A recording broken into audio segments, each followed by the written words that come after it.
So when I talk about late phenology species, what am I talking about? I'm talking about kind of 3 bad players on the rangeland front. Medusa head, star thistle, barb goat grass. Why does it work?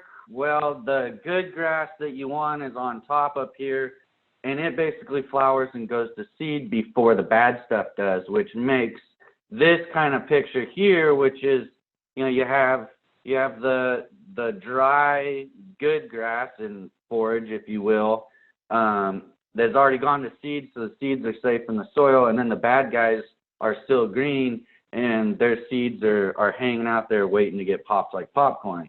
So at any rate, we've done some of these burns across the state and across the county, and had great success. There's not a lot of Medusa head in our county, but where it is, it's usually on ridges that are pretty easy to get burnt. So if you have a project that you're interested in having us work on with you, we're more than happy to do that. And the other thing I think to note is that control lines come in all shapes and forms. Sometimes we do mow lines, sometimes it's dozer line. Sometimes you can get out there early in the spring when the grass is still fragile, and you can hit it with herbicide, and that grass will shatter before it comes to term. So there's lots of ways to get control lines out if you're worried about erosion and anything else. So this is some data from that first burn we did in 2017. Basically, percent Medusa head on the left, burned versus not burned. Obviously, the area we burned reduced the Medusa head. But I think what a lot of people don't understand that aren't livestock folks is that it's not necessarily just getting rid of the Medusa head that matters. What matters is what replaces it. So in this example, we did a burn in Humboldt County and Tehama County, same data I just showed you, just with the 2 counties. And, we killed the Medusa head in both places, but what replaced it was Fillory. And why does that matter if I own cows? This is it. So this yellow line going horizontal across the graph is your cow, and that is the cow's requirements during lactation for percent crude protein, right? So the first 90 days of lactation, she needs 11% crude protein in her diet, right? So if you look at this graph, your annual grasses are the blue ones, and by the time they get to early flowering, which, call it April, late flowering May, they have already dropped off of her requirements. And, this isn't even picking on Medusa head. This is just kind of annual grasses in general. So this is the good stuff, right? Medusa head would be way worse. But look at this. When we go in and burn, we are going to increase Fillory, right? And we're going to increase burr clover. So what essentially you're doing is you're dumping grass and increasing forbs, which is going to make a higher quality protein in terms of the forage. So you're replacing junk with excellent foodstuffs for the cow while she's lactating. So this is why it really matters. It's not as important about getting rid of the Medusa head, but it is this flush of Fillory and burr clover, and you'll see the cows respond to it. They'll just swarm on the areas that have been burned. You'll see the elk, the deer, everybody out there doing the same thing because they're all trying to meet that lactation requirement early in the summer as they fawn and calve. So this is just kind of the standard story everybody on the North Coast knows about, is that we have these beautiful oak woodlands that have, for the large part already been lost.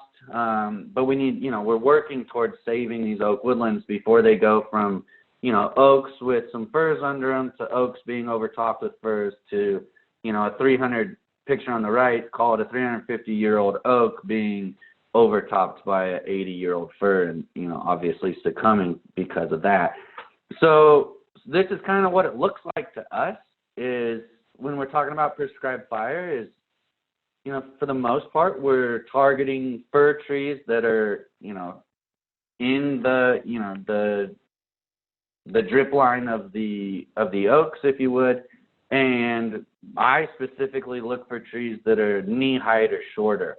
So that early stage, catch them while they're young, catch them while what is this? Probably an 8 in the middle photo is probably an 8-inch backing fire.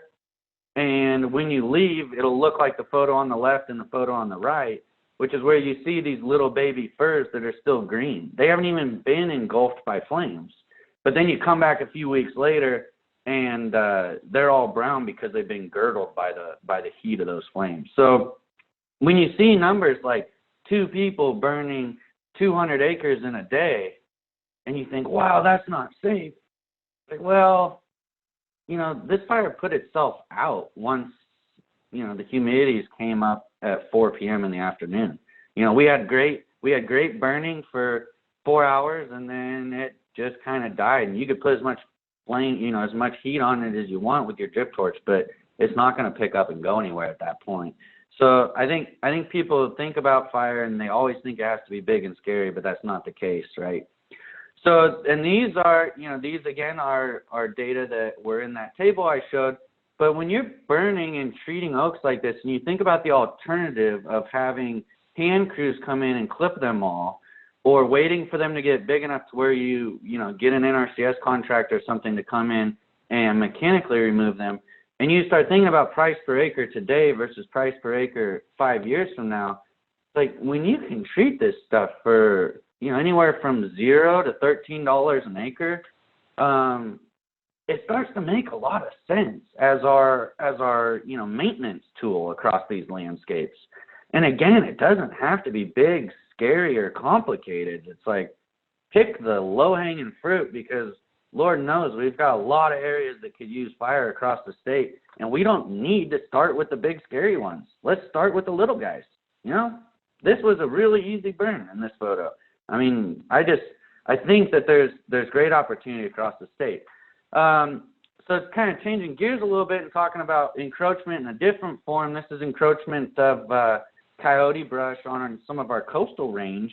And this was a NRCS funded burn, and it probably wouldn't have happened without that support, because, you know, it was a big burn with a lot of prep, and NRCS will fund the prep and they'll fund the burning itself. So I think that's a great option. And for the higher complexity in-season burns that are of decent size, acreage of, you know, say 40 acres or more, I think the NRCS option is great, and you should definitely look into them. Here's a few burns that we've done kind of right on the Cape of Mendocino. And you'll see, well, one of them had support from NRCS and the other 2 didn't. And the cost, when you break it down per acre, is pretty darn cheap. It's darn cheap. You know, so you can get a lot of acres done in a single day. And are the coyote brush plants going to resprout? Yeah, we have data supporting that most of them do, not all of them.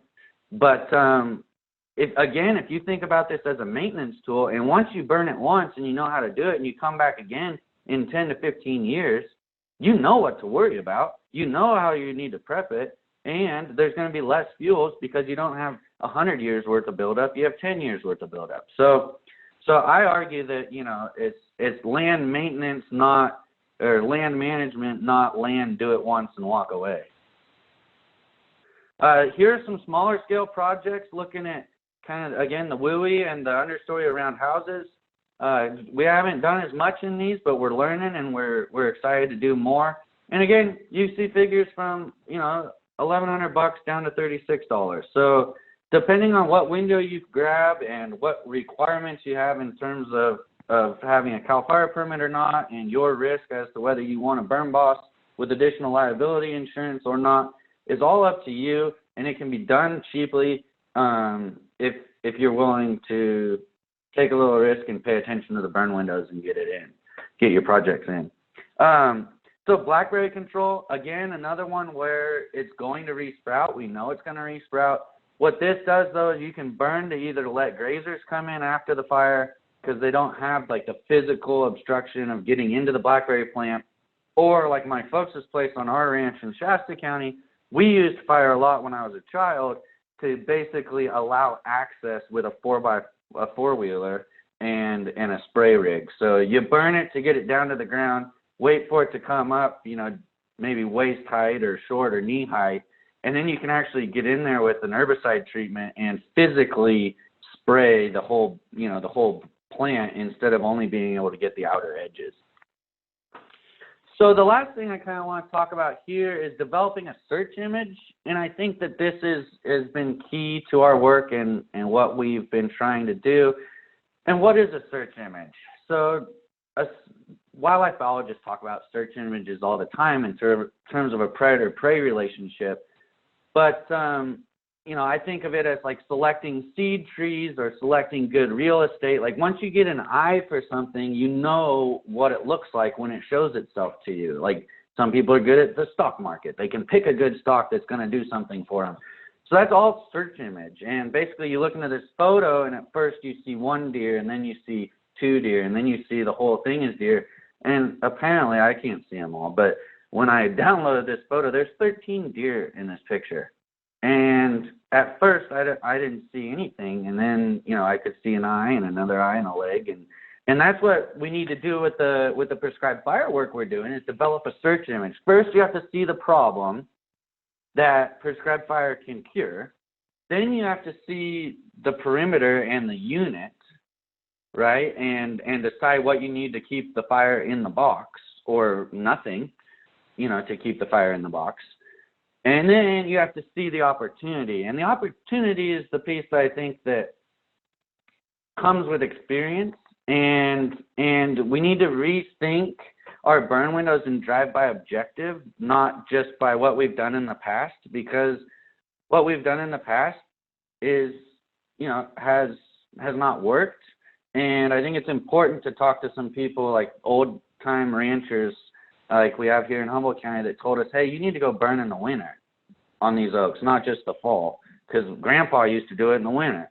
So we started doing it in the winter, and by golly, they were right, So I think we just need to check ourselves a little bit and think about, driving by objective and not just, by what's been done in the past.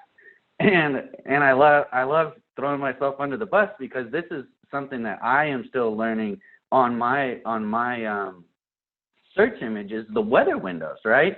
So here's some data from the Ross Station in Kneeling, California in 2017-2018. So in 2017, the declared fire season closed on the 1st of November.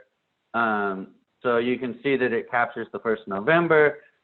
It was a pretty wet year, but for the large part, if you look on the left, the arrows are where we conducted burns. And what I am learning is that there's this line somewhere around the relative humidity of 28 or 29 where burning in the oak woodlands is where it's at. And you can see on the left that we had one good burn in that window, and then we tried to follow it by two other burns, and there was no precipitation, but the cloud cover made it, so they just weren't very successful. And then we missed a couple burn windows, and then the green on the right was our blackberry burns. And, we could have picked better days there too. So, if you look at this humidity below 30 just as a marker, I'm not saying it's right or wrong, but if we were a predator, we only captured 1 out of 13 days. That's a 7.7% capture rate. We would be starving to death, right? So we told ourselves, okay, 18, 19, we're going to knock it out of the park. We're not going to miss any days. 18 and 19 was even wetter. As you can see on the left, the lower left, the declared fire season didn't open until the 10th of December, right? So we missed some time there, but that was because of catastrophic wildfires to our south, and fully understandable. So if you look at the days we did burn, none of those days were below that line. So we had a 0 out of 6 capture rate. Again, starving. I would like to say that 2020 or 2019, 2020 would look better, but it's probably not going to. But kind of wrapping up, what are the core philosophies of our Prescribed Burn Association here is everyone's welcome and has something to contribute. And I think that when you get that across, is not only your group, but also the regulatory agencies, it really changes the attitude of the group. Like, I don't care if you can't walk. We can have you take weather or have you cook hamburgers or supply, be the gopher and drive around and supply water to people. There's a job for everyone. In it, every burn, you're going to learn something in it, and it's a training burn. So the other thing that I like is every day is a burn day. And what that means is not every day you're going to be out burning. but every day you could be getting your permits lined out. You could be prepping your units. You could be talking to air quality about, you know, what is going to be the best day in the next week. Like, there's always something that can be done around planning and implementing projects. Doesn't matter if it's raining or sunny outside. And the last thing is just get comfortable and make it fun. And I think we're really starting to get there across the state. This is a slide of basically the prescribed burn associations that are popping up across the state. And blue are, PBA or PBA type organizations that are existing and currently burning. Mendocino is probably getting more burning done than Humboldt right now. Orange are groups that have met and developed organizations and maybe had one or two small training burns but haven't really gotten off their feet. And then yellow are groups that we're hoping to lift up this year and get them going. So the North State's kind of the hot spot of these prescribed burn associations, and I'm hoping that soon we'll have one in every county. And these are some photos from Humboldt County Prescribed Burn Association members conducting burns that weren't organized by the Prescribed Burn Association. They're just burns out on their own ranches, doing their own stuff. And this is what I see as the ultimate goal, is people getting their own permits, doing their own work, and just swinging by the Prescribed Burn Association trailer and grabbing some tools to get the projects done. Because this is where impact's going to happen at a large scale. We have finite burn windows, and everybody needs to be burning across the county if we're going to see anything change in a meaningful way. If you have any questions, feel free to contact myself or Lania Quinn Davidson. We're kind of the co-secretaries, if you will, of the Humboldt County Prescribed Burn Association, and we can get you information or try to get you stuff to set up a Prescribed Burn Association in your own county if you're interested. Thanks a lot, and have a great day.